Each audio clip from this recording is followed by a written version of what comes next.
독수리가 날개치며 올라간 같을 것이요 다른 박질하여도 곤비하지 아니하겠고 걸어가도 피곤치 아니하리로다. 아멘. 다 같이 앉으셔서 찬송가 29장을 부르겠습니다.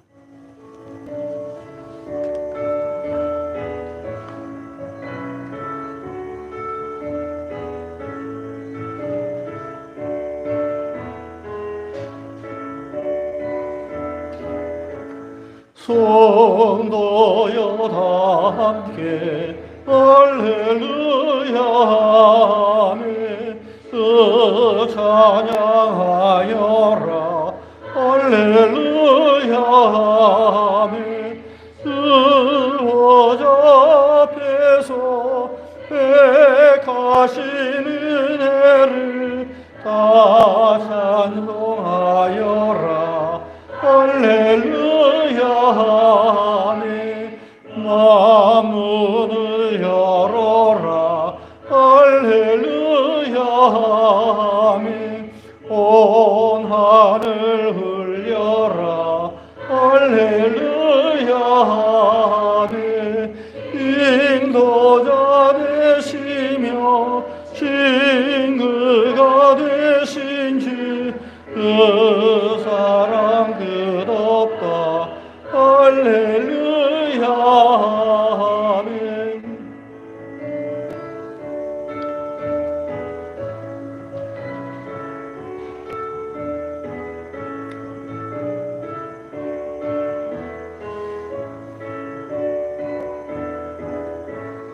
주 찬양하여라 할렐루야 아멘. 찬양은 끝없다 할렐루야 아멘. 하나님께서 은총 기리며 늘 찬송 부르자 할렐루야 아멘.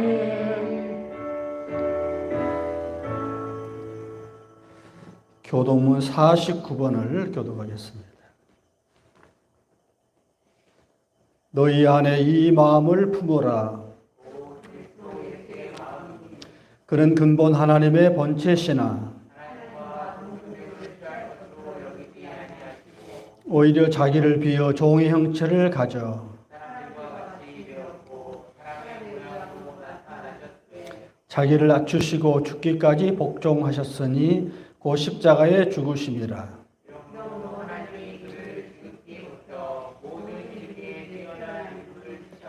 하늘에 있는 자들과 땅에 있는 자들과 땅 아래 있는 자들로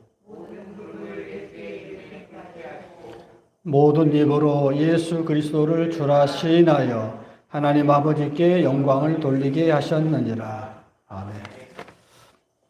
사도신경으로 우리의 신앙을 고백하겠습니다.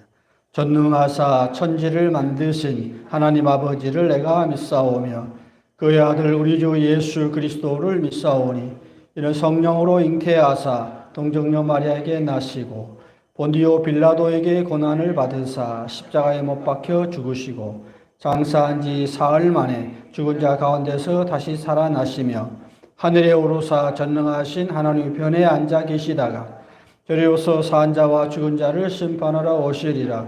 성령을 믿사오며 거룩한 공예와 성도와 서로 교통하는 것과 죄를 사하여 주시는 것과 몸이 다시 사는 것과 영원히 사는 것을 믿사옵나이다. 아멘. 찬송가 519장을 부르겠습니다.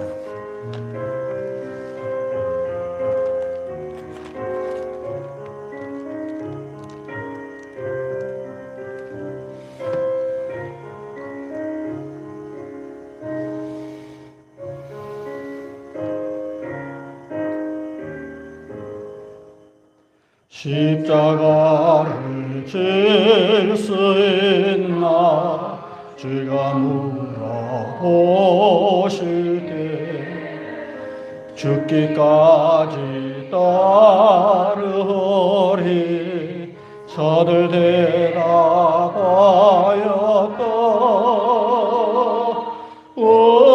우리의 심령 그의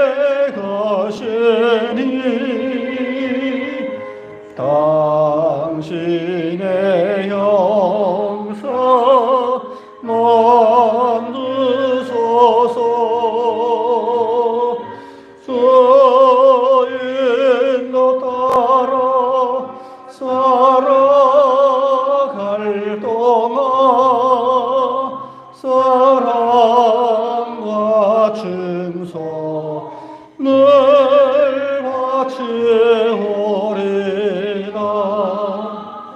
나는 기억하고 있나 주안 받은 간도를. 저가 회개하였을 때 낙원 허락 받았다. 어리의 심령 그의 가시니 당신의 형상 만드소서. 그의 인도 따라갈 동안 사랑과 증서 늘 바치오리다.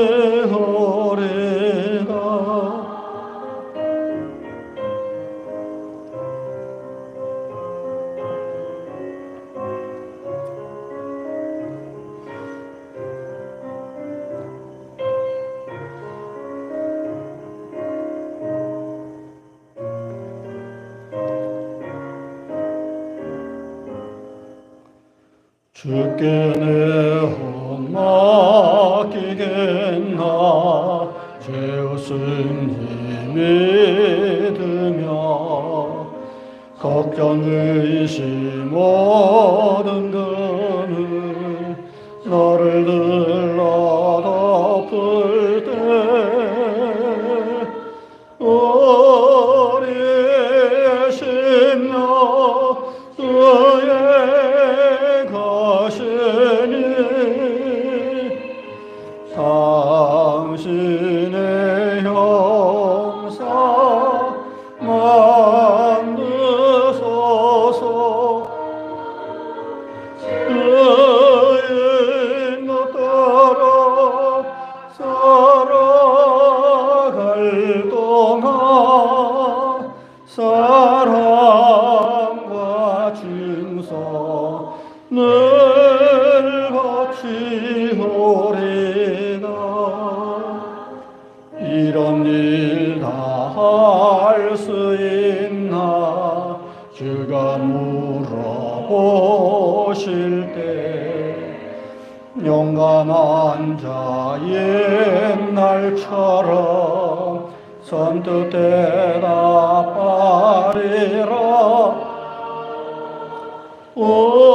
우리의 심령 주의 가시니 중진의 형상 만드소서.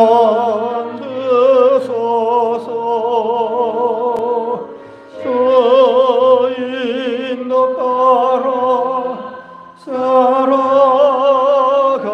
동안 사랑과 증서 늘 바치오리다.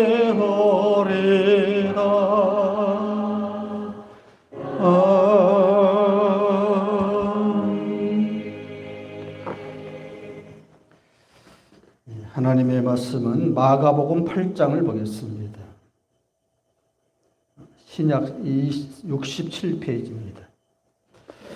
27절부터 38절까지 우리 한 절씩 교독하겠습니다.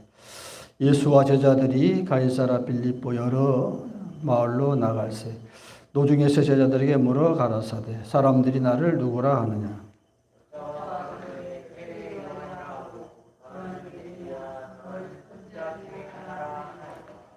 또 물으시되 너희는 나를 누구라 하느냐. 베드로가 대답하여 가로되 주는 그리스도시니이다 하며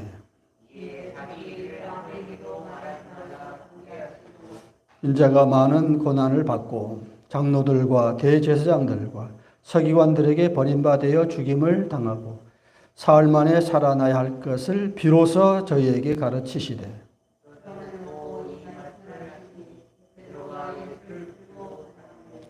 예수께서 돌이키사 제자들을 보시며 베드로를 꾸짖어 가라사대 사단아 내 뒤로 물러가라. 네가 하나님의 일을 생각하지 아니하고 도리어 사람의 일을 생각하는도다 하시고,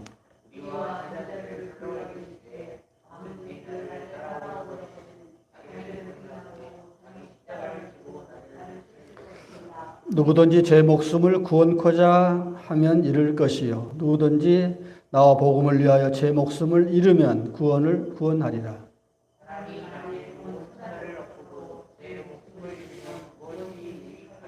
사람이 무엇을 주고 제 목숨을 바꾸겠느냐?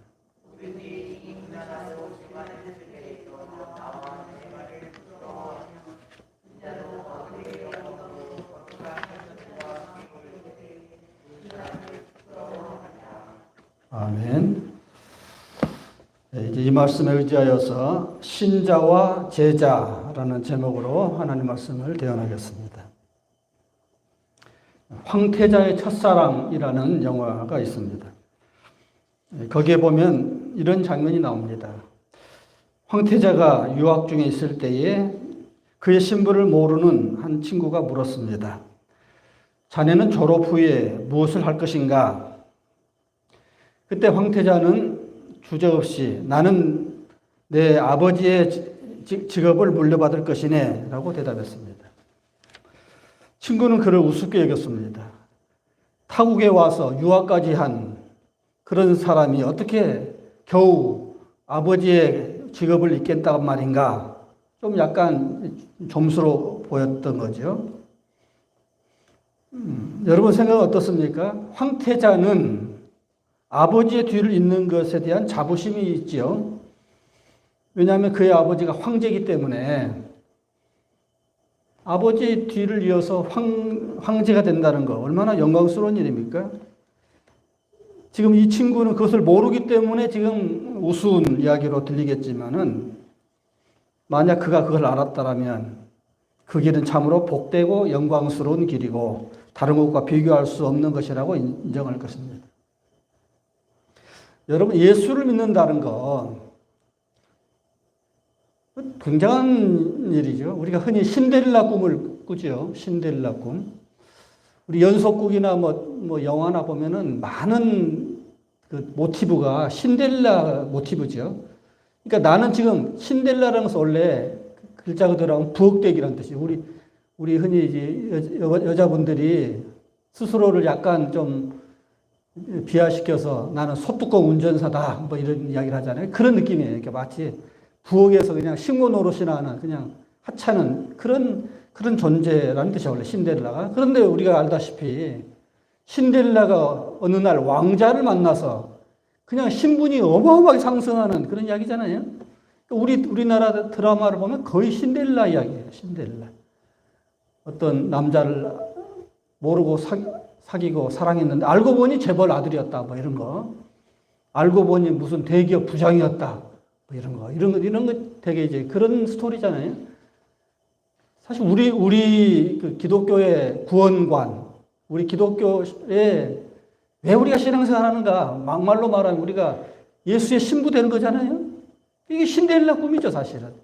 우리가 비록 내 삶이 지금은 비천하고 너무도 아무것도 아닌 존재지만 내가 예수를 만나는 순간 나는 그냥 하루아침에 그냥 하늘나라의 왕비가 된다. 그런 거잖아요. 이게 막말로 말하면.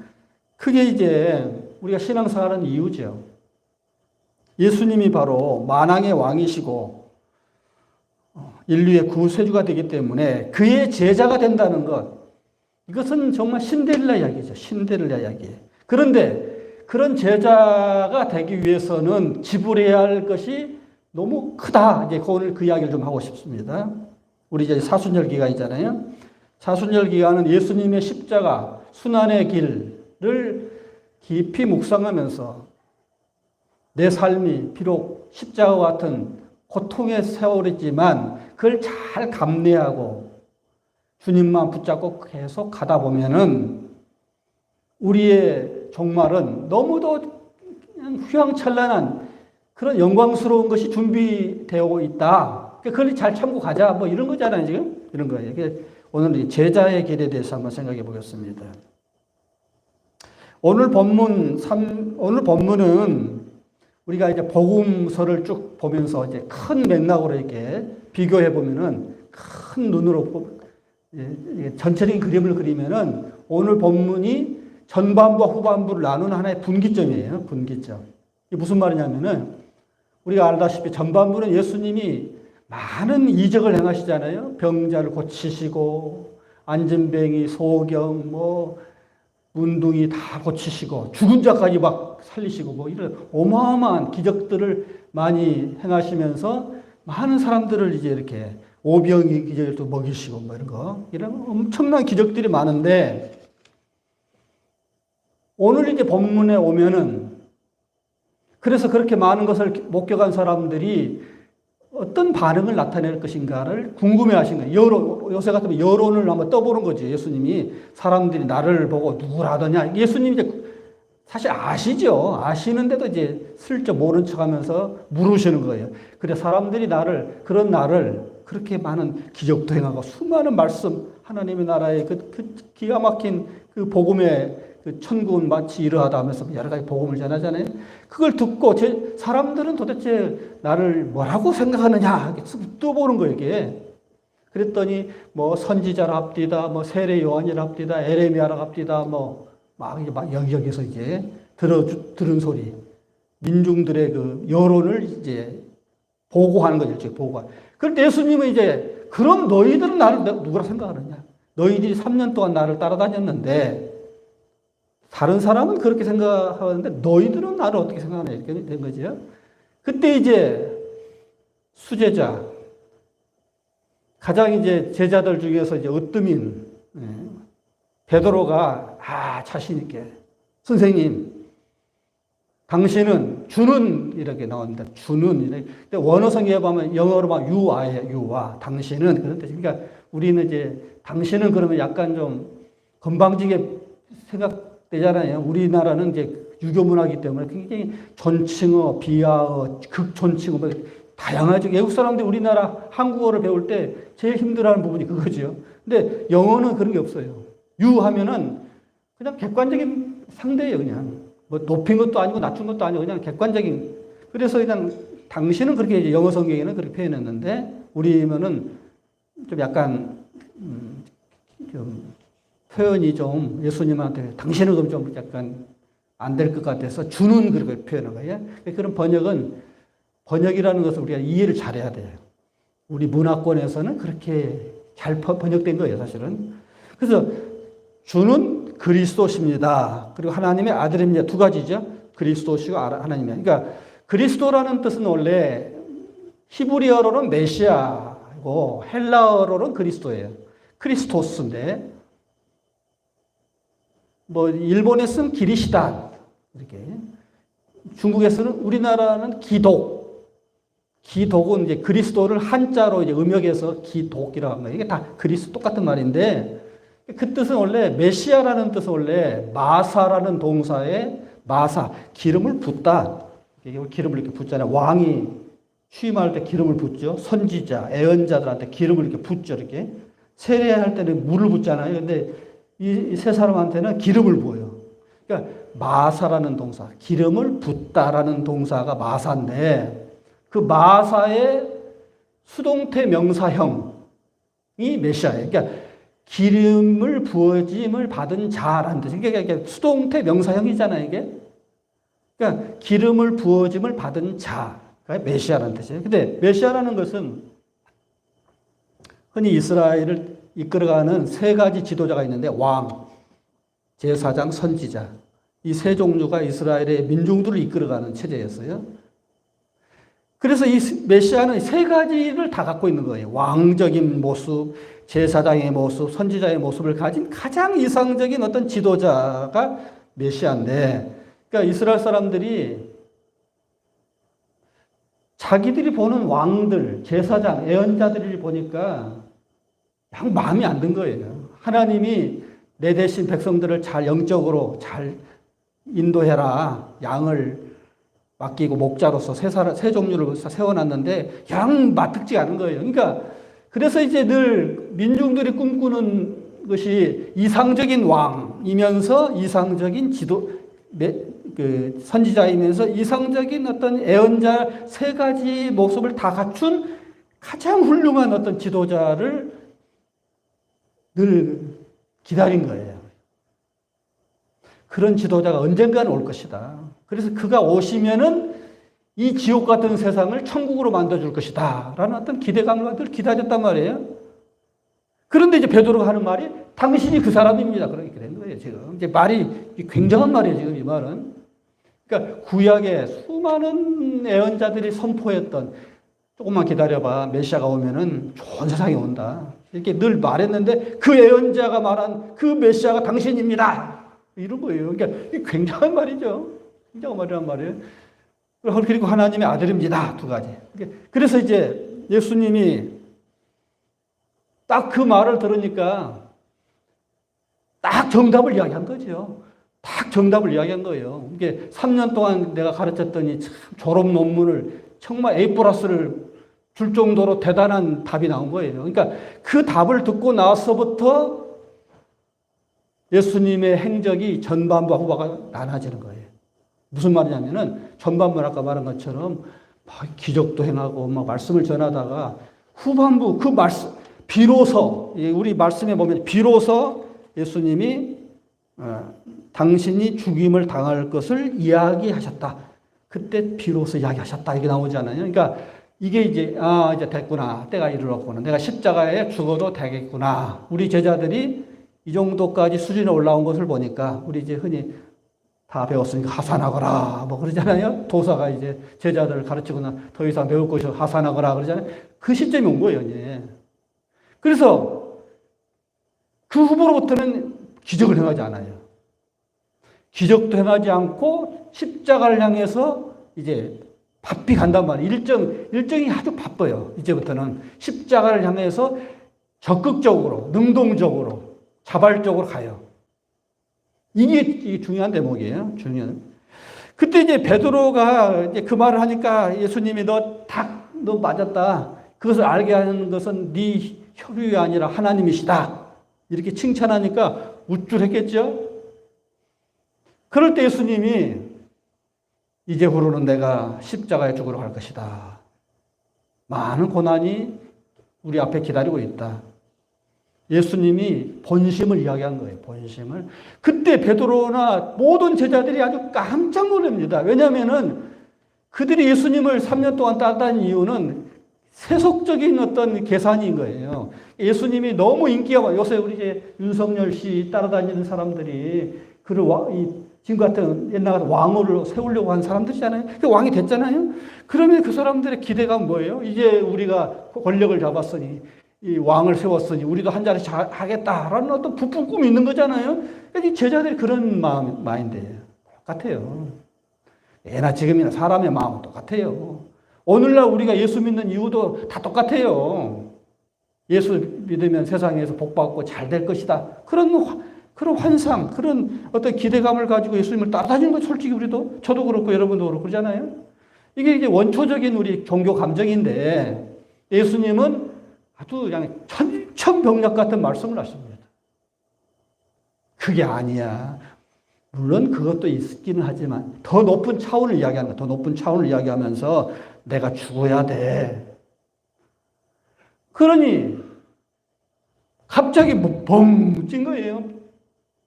제자들도 그렇고 베드로도 그렇고 오늘 우리도 마찬가지예요. 너 나를 따르면 너 자기를 십자가를 져야 돼. 오늘 우리도 똑같게 예수님 도전에 오는 거잖아요, 지금.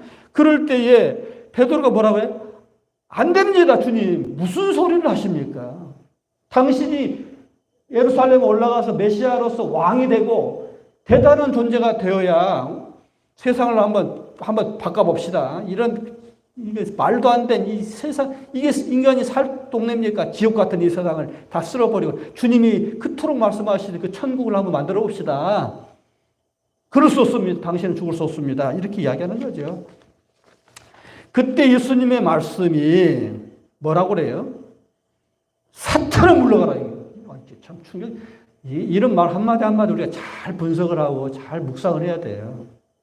오늘 우리도 베드로와 같은 똑같은 마인드를 가지고 주님을 따라가고 있거든요, 지금. 그런 우리에게 너는 예수 믿고 축복받는 것만 생각하는데 더 높은 차원을 한번 생각해 봐. 나를 따른다는 것이 자기를 부인하는 길이고 십자가를 지고 나를 따르는 길이야. 너 그거 생각해야 돼. 그럴 때 우리가 베드로 같이 무슨 소리입니까?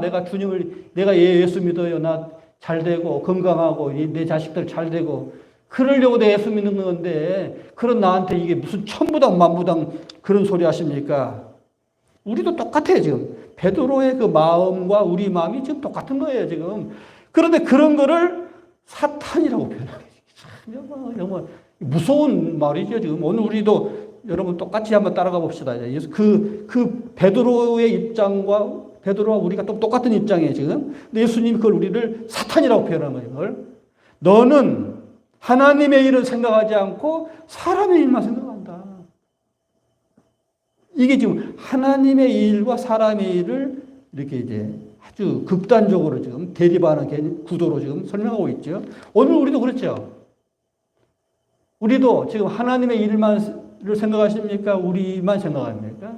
이기적인 내 욕심, 욕망, 축복 이런 것만 생각하는 거잖아요, 지금. 그러니까 우리가 가만히 생각해 보면은 다 똑같아요. 이기적인 욕망을 충족시키기 위해서 주님을 따라가는 베드로나 우리나 똑같아요. 그런데 여기서 예수님이 너희들은 지금은 이해가 안 갈 거야, 이 말이. 내가 죽으면 끝나는 것이 아니고 다시 살아나듯이 너희들도 똑같아. 그러니까 너희들이 지금 죽는다고 생각하고 그런 것이 막 끝난다고 생각하는데 그게 아니야. 목숨을 구원코자 하면 잃을 것이요. 버리는 사람은 얻을 것이다. 이 묘한 말을 지금 이게 십자가와 부활의 놀라운 이야기인데 이게 신앙의 역설입니다. 버리면 얻고 잃으면 찾고 죽으면 살고 이게 역설 중에 파라독스라고 얘기해요. 파라독스라고 우리 기독교는 굉장히 파라독스가 많아요. 굉장히 역설적이에요. 사람은 잃는 것을 두려워합니다. 버리면 다시 못 찾을 것이라 생각합니다. 그런데 주님은 거꾸로 이야기해요. 너 버려야 돼. 네 욕망 내려놔야 돼. 사람의 일, 네 욕망, 뭐든 이기적인 거 다 내려놔야 돼. 그러면 얻어. 이거예요. 이렇게 돼요. 이게. 우리가 이순신 삶을 보면 참 정말 어떻게 그런 대단한 사람이 나타났을까.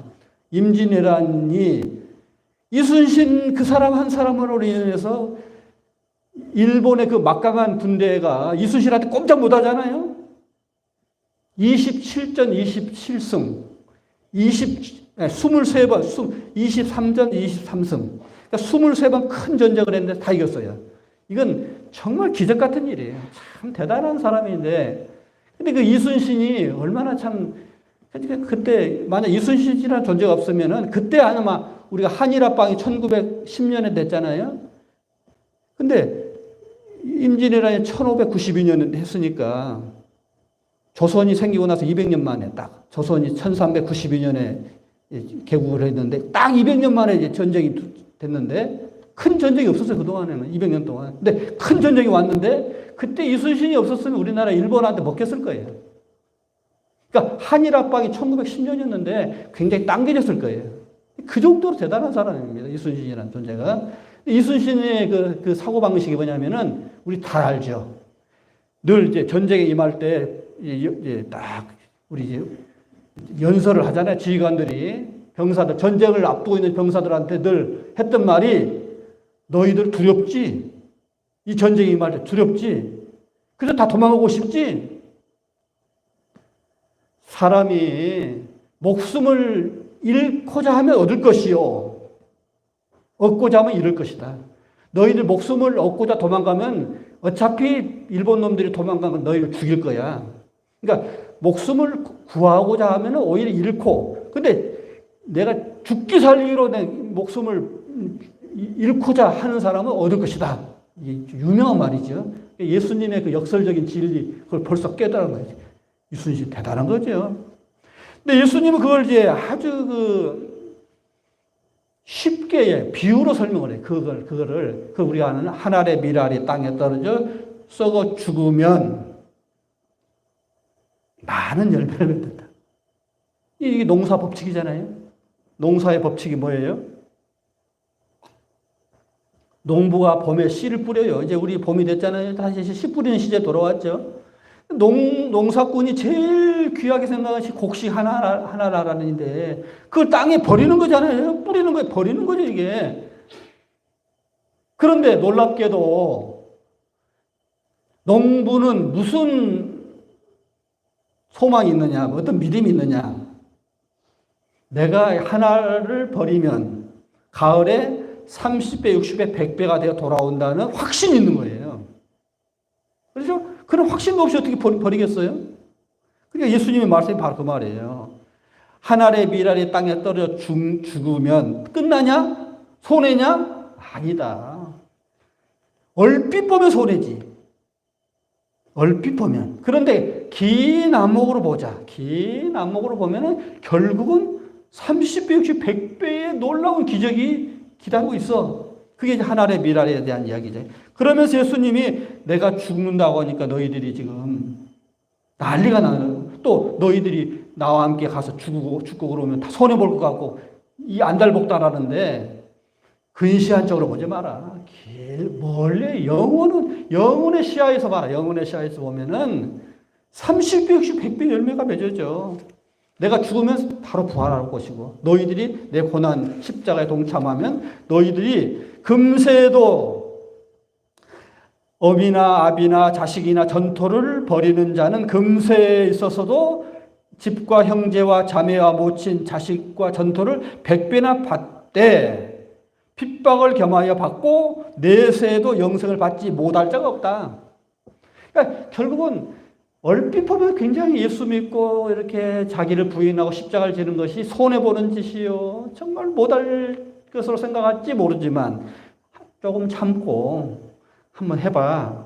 그러면 긴 안목으로 보면은 이 땅에서 너희들 내가 보줘. 그리고 내세에도 복을 내가 엄청난 걸 줄 거야. 이게 우리 기독교의 대단한 이제 구원관이죠. 구원관이에요.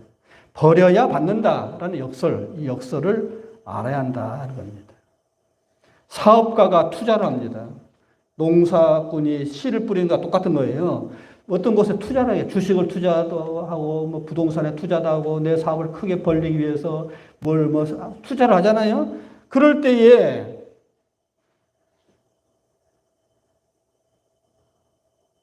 버리는 거잖아요, 일당에. 버리는 거예요, 일당에. 잘못하면 다 날아갈 수도 있어요. 그러나 그것이 막 100배, 1000배, 10,000배로 불어날 수도 있어요. 처음에 애플 주식이라든지 페이스북이라든지 이런 거 주식 처음에 살 때 사람들이 굉장히 두려워했어요. 다 망하면 끝난 거거든요. 그냥 끝장나는 거예요. 근데 지금 보니까 막 10,000배, 100,000배가 됐어요. 그때 초기에 투자한 사람들은 아주 대박이 난 거예요. 그런 거다. 마치 그러한 거다. 우리의 모든 삶이라는 것이 예수 믿는다는 것이 십자가의 삶이라는 것은 굉장히 손해보는 일 같지만 크게 보면은 이렇게 대단한 것으로 다가온다. 이런 거예요.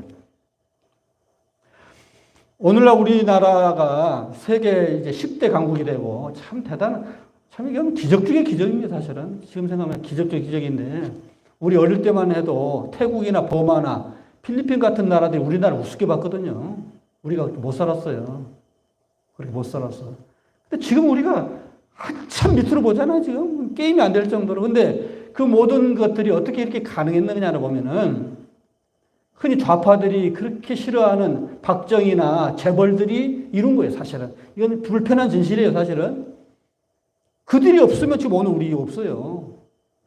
물론 이제 그 박정희의 독재 또 뭐 재벌들이 뭐 노동자들을 착취하고 뭐 그런 부분들은 물론 있어요. 있기는 있어. 좌파들이 공격하는 것처럼 있기는 있어요. 근데 큰 그림으로 보면 그들이 있었기 때문에 오늘 이렇게 된 거예요. 그러니까 정주영 씨 같은 사람 대단한 사람이죠.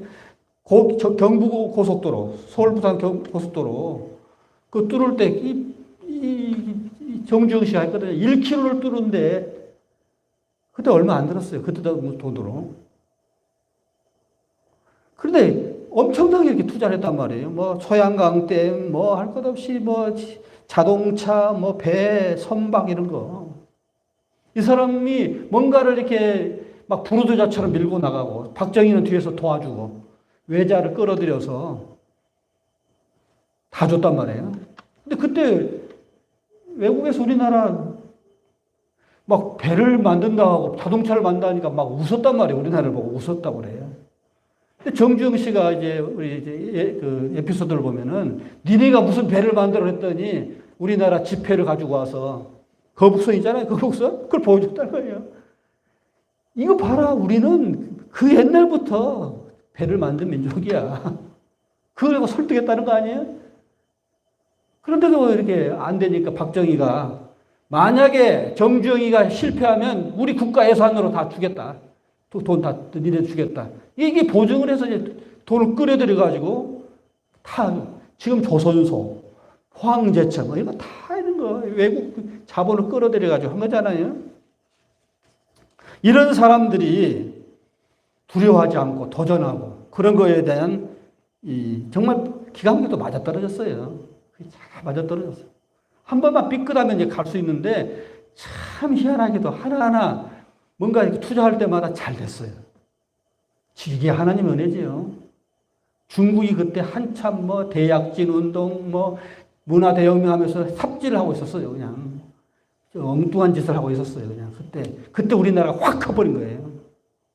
중국이 먼저 컸으면 우리나라는 기회가 없었죠. 근데 중국이 삽질을 한 30년 했어요. 그때 우리가 확 큰 거예요. 또 수많은 과학자들이 우리 여기 카이스트 있잖아요. 여기 카이스트. 이 사람들이 원래 미국에서 다 박사가 된 대단한 사람들인데 박정희가 얼마나 좀 대단하냐면은 그 사람 한 사람을 전부 데려올 때 대통령 월급의 3배를 주겠다고 그랬어요. 대통령 월급의 3배를 주겠다. 그래서 이 사람들이 하나씩 와가지고 대기업의 모든 그 프로젝트 이런 뭐 설계도 같은 거 자동차는 어떻게 만들고 조선소를 어떻게 만들고 그 모든 그 기술자들의 기술이 있어야 할 거 아니에요? 이 사람들이 다 만든 거예요. 참 대단하죠? 참 대단한 거예요. 이런 걸 보면 참 모든 것이 모험이죠. 삐끗하면 안 될 상황이었어요. 근데 다 됐단 말이에요. 참 대단한 거예요. 이렇게 뭐 아는 사람들이 희생을 하고 모험을 하고 거기에 충실한 그런 사람들에 의해서 오늘 우리가 이렇게 된 겁니다. 예수님의 삶도 그런 거예요. 얼핏 보면 십자가의 삶이라는 것은 굉장한 모험이죠. 어떤 면에서 우리도 너 뭐 이렇게 큰 것이 있기 때문에 너 한번 해봐. 한번 헌신하고 해봐. 희생해서 해봐. 얼핏 보면 안 되는 거죠. 계산이 안 나오죠. 그런데 한번 해보면 엄청난 것이 기다리고 있다. 예수님이 바로 그 길을, 쉽지 않는 그 길을 우리에게 제시해 주고 있습니다. 제자들에게 도전을 주고 자극을 주고 그러면서 그들이 마음속에 있는 모든 능력, 영성을 막 깨우쳐 주시는 거죠. 그런데 오늘 우리는 너무도 이기적인 존재이기 때문에 우리가 생물학적으로 보면은 사람이나 동물이나 다 이기적인 유전자를 갖고 리차드 도킨스가 이기적인 유전자를 이야기했잖아요. 그러니까 우리 개체 자체만 이기적인 게 아니고 그 개체를 이룬 유전자 그 가장 기본적인 세포인 유전자조차도 이기적이다 이렇게 된 거예요. 이게 굉장한 말이죠. 그런 우리가 이기심으로 똘똘 뭉친 우리에게 자기를 부인하라, 남을 위해서 희생하라 십자가 택도 없는 거죠. 굉장히 우리에게 사실 흔히 말하는 미션 임파서블이에요. 도저히 사람으로서는 할 수 없는 명령을 한 거예요. 그런데 사람으로는 할 수 없으되 힘으로 되지 않고 능으로 되지 않고 오직 하나님의 신으로 성령을 받으면 너 그렇게 될 수 있어. 자기를 부인할 수 있어. 십자가를 질 수 있어. 그러면은 모든 것을 이루면은 얻게 돼. 이게 역설적인 이야기다. 역설적인 이야기. 그래서 그렇게 살아가는 사람을 우리는 제자라고 그래요. 제자. 오늘 이제 두 번째로 한번 생각해보세요. 신자가 뭐고 제자가 뭔가를 생각해 봅시다. 오늘 본문 34절에 예수님이 폭탄선을 냈습니다. 아무든지 나를 따라오려거든. 이 말은 뭐예요? 제자가 되려면, 그 말이에요. 제자가 되려면. 당시에도 예수님을 믿는 사람이 많았고 예수님의 말씀을 듣는 사람이 많았어요. 그런데 제자들은 12명이었어요. 그러니까 따르는다는 것과 정말 자기의 삶 전체를 예수님한테 올인하는 제자들의 삶과는 다른 거죠. 다른 거예요. 제자는 자기의 모든 것을 다 버리고 주님을 뒤로 따라가는 거잖아요, 이게. 12제자들이 다 그런 사람들이죠. 따라가는 사람이에요. 스승을 따라가고 그의 삶을 따라가는 사람이에요. 스승과 함께 모든 것을 경험하고 나누면서 스승을 배우고 따라가는 사람을 제자라고 그래요. 오늘날 두 종류의 그리스도인이 있습니다. 오늘날도. 하나는 그냥 신자. 더 나은 사람은 제자. 오늘 설교 제목도 신자와 제자라고 했잖아요. 신자는 그리스도를 구주로 믿는 믿음에 그냥 머물러 있는 사람이에요. 근데 제자는 그 단계에서 한 걸음 더 나가서 예수를 믿을 뿐만 아니라 예수님을 따라가는 거예요. 나도 예수님처럼 똑같이 살아보겠다는 거예요. 예수님처럼 똑같은 생각을 가지고 그 예수님처럼 살겠다. 그러니까 이건 차원이 다른 이야기죠. 신자는 어린아이 같은 그리스도인이라 한다면 제자는 어른과 같은 그리스도인입니다. 신자는 머리와 가슴으로 그리스도를 따르는 사람이라면 제자는 온 몸으로 주님 그리스도를 따라가는 사람입니다. 오늘날 교회마다 교인은 많죠. 신자는 많습니다. 예배하는 자는 많습니다. 그러나 제자는 그렇게 많지 않죠. 우리가 한국 교회가 우리 경제만 세계가 정말 경이롭게 보는 것이 아니라 한국 교회를 보면 또 서구 사람들이 놀랍게 바라봐요. 어떻게 저렇게 짧은 기간에 저렇게 교회가 발전할 수 있는가? 놀라운 눈으로 바라봐요. 그럴 때 우리가 물론 양적으로는 엄청나게 발전했죠. 많은 신자들이 생겼죠. 1000만 성도라 하잖아요. 5천만 중에 1000만 명이니까 5명 중에 하나가 교회 다닌다는 거니까 참 대단한 거죠, 사실은. 불교가 372년에 고구려 소수리망 2년 때 우리나라에 들어왔는데 372년에 들어왔으니까 지금 2000년이 넘었으니까 얼마나 많은 세월이에요. 그 세월 동안에 얻었던 신자보다도 200년도 안 됐는데 우리나라는 불교를 넘어섰어요. 그러니까 참 대단한 거죠. 그래서 엄청 대단한 거예요. 그런데 문제는 그렇게 양적으로는 성장했지만 정말 그 중에 알곡 같은 신자는 몇 명이나 될까? 신자는 많은데 제자는 몇 명이나 될까? 그런 거예요.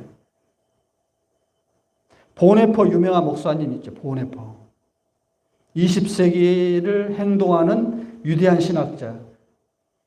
많은 사람들이 히틀러를 열광적으로 따라다니고 독일 교회 전체가 히틀러를 향해서 우리를 구원할 구세주다라고 칭송했던 그 시기에 히틀러를 목숨을 걸고 저항했던 보네포.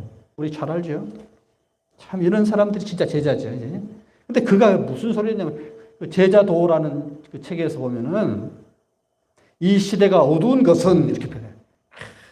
히틀러 시대를 어두운 시대로 표현했단 말이에요. 벌써 히틀러가 볼 때 삐딱한 거죠. 근데 이게 참 제자란 말이에요. 이 시대가 어려운 것은 그리스도인들이 대가를 치르기를 거절하고 싸구려 은혜에 집착하기 때문이다. 그러니까 수많은 그 독일 교회 목회자나 성도들이 예수는 믿기는 믿지만 가짜예요. 가짜 베개 적었다. 가짜 베개라는 거예요. 그러니까 진리를 위해서 희생하는 십자가의 길이 아닌 그냥 휩쓸리는 그런 싸구려 은혜를 받고 있다. 이게 참 그렇죠. 이게 무슨 뜻입니까? 십자가 없이 영광을 얻으려고 하는 값싼 은혜에 있다. 빛과 소금의 직분을 감당하지 못하고 있다. 고난 없는 신앙은 값싼 은혜요. 십자가 없는 영광은 값싼 영광이요. 순종과 실천이 없는 은혜는 값싼 은혜다. 예나 지금이나 우리는 다 값싼 은혜에 취해 있죠. 값싼 은혜에 취했어요. 우리가 가만히 보면 십자가는 예수님이나 지는 거지 내가 무슨 십자가를 져. 당신이 다 지세요. 나한테 그 십자가 이야기하지 마세요. 우리 본성이 사실 그렇죠? 그래서 십자가 보면 예수님의 십자가만 생각해요. 근데 물론 예수님의 십자가 우리 구원하지만 그 다음 단계 성화. 칭의는 그래요. 칭의는 예수님의 십자가로 우리가 의롭게 되는 거예요. 근데 그 다음 단계 성화는 그 십자가가 내 십자가예요. 우리는 거기는 그걸 거부하죠. 성화라는 것은 예수님처럼 우리가 십자가 죽는 거거든요. 내 자아를 사도 바울의 표현에 내가 매일 죽노라. 내가 그리스도와 십자가 못 박혀 죽었나니 이젠 내가 산 것이 아니라 내 안에 그리스도 산 것이다 하는 그 십자가는 내 십자가예요. 내가 내 욕망과 끊임없이 싸우는, 내가 왜 이렇게 세상의 사람들과 별 차이 없이 그냥 그렇게 부안해독에서 살아가. 그것을 못마땅하게 생각하면서 거룩한 분노를 가지면서 자기 자신의 욕망과 싸우는, 그러면서 주님의 장성한 분량까지 거룩해져 가려고 몸부림치는 그 성화, 그거를 우리는 거부한다는 거죠. 그러니까 말은 천만인데 과연 예수님이 말하는 그 십자가를 진 자기 부인하는 그 참된 제자는 몇 명이나 되겠는가? 내가 올 때 너희의 믿음을 보겠느냐? 예수님이 그 말씀하시잖아요. 물론 이 설교를 할 때마다 설교자인 저도 오늘 찔려요. 물론 저도 그래요. 저도 늘 그렇게 살지 못하고 있고. 그래서 오늘 우리가 다시 한번 도전을 받자 그런 거예요. 그 다음에 본문 38절에 보면은 누구든지 이 음란하고 죄 많은 세대에서 나와 내 말을 부끄러워하면 인자도 하나님 아버지의 영광으로 거룩한 제자와 함께 올 때에 그 사람을 부끄러워하리라.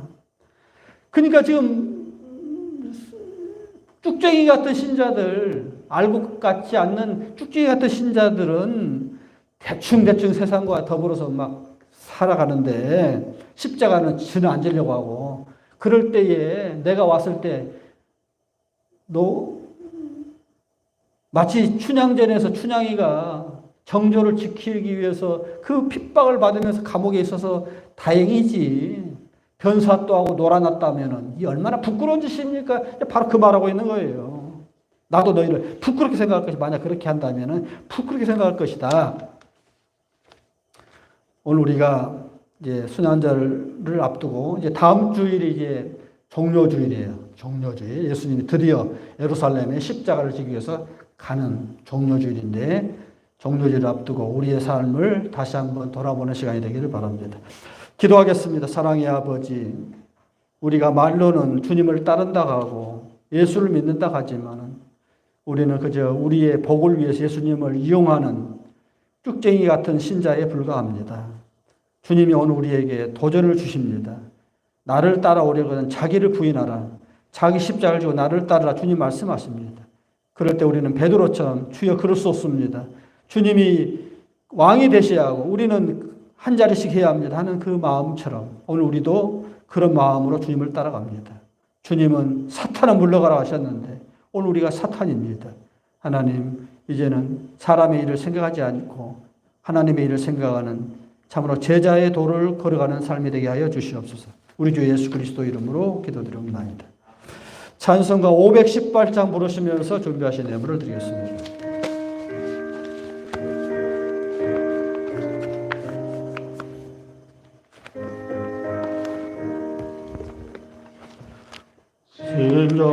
신자들이 원합니다. 진심으로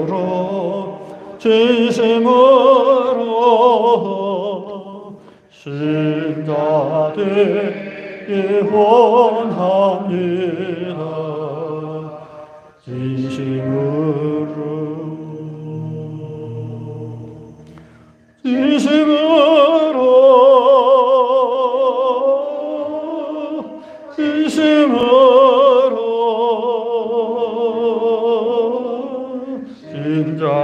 진자들이 원합니다. 진심으로 사랑하기 원합니다. 진심으로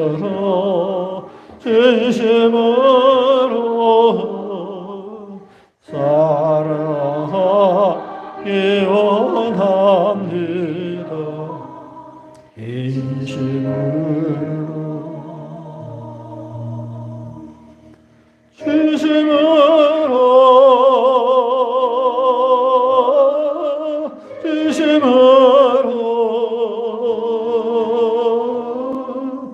사랑하기 원합니다. 진심으로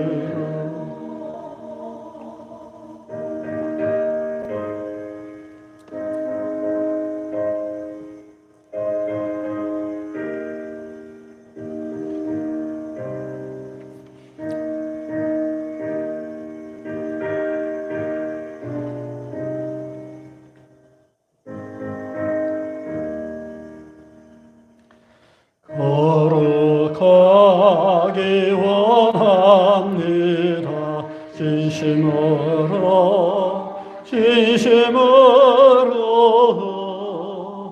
거룩하기 원합니다.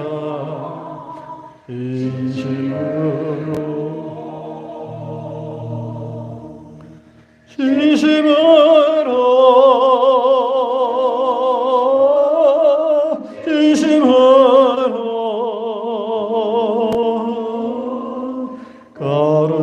거룩하기 원합니다. 진심으로 수답기 원합니다. 진심으로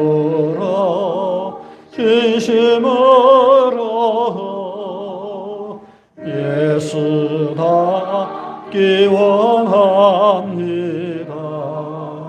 진심으로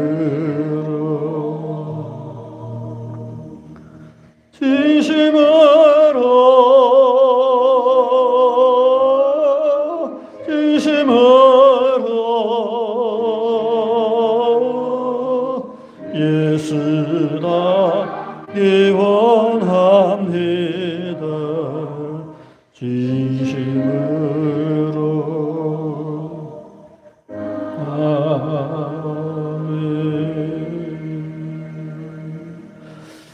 기도하겠습니다.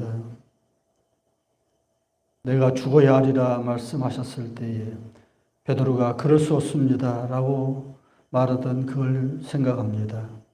오늘 우리도 베드로의 마음으로 주님이 우리를 큰 자리를 주셔야 하고 큰 축복을 주셔야 하는데 왜 죽으려고 하십니까? 왜 십자가를 지십니까? 그렇게 말하는 베드로처럼 오늘 우리도 그런 마음이 있습니다.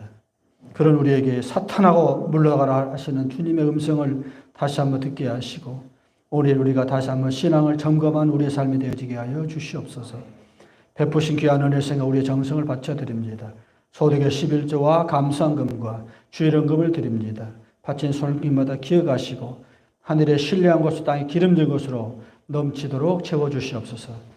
이제는 우리를 위해서 고난을 당하신 예수 그리스도의 무한하신 은혜와 아들 아낌없이 우리에게 내려주신 하나님의 그 놀라우신 사랑과 성령의 감동과 충만하심의 역사가 자기를 부인하고 자기 십자가를 지고 주님을 따르기를 원하는 모든 성도들 머리 위에 이제 영토로 함께 하시기를 간절히 축원하옵나이다.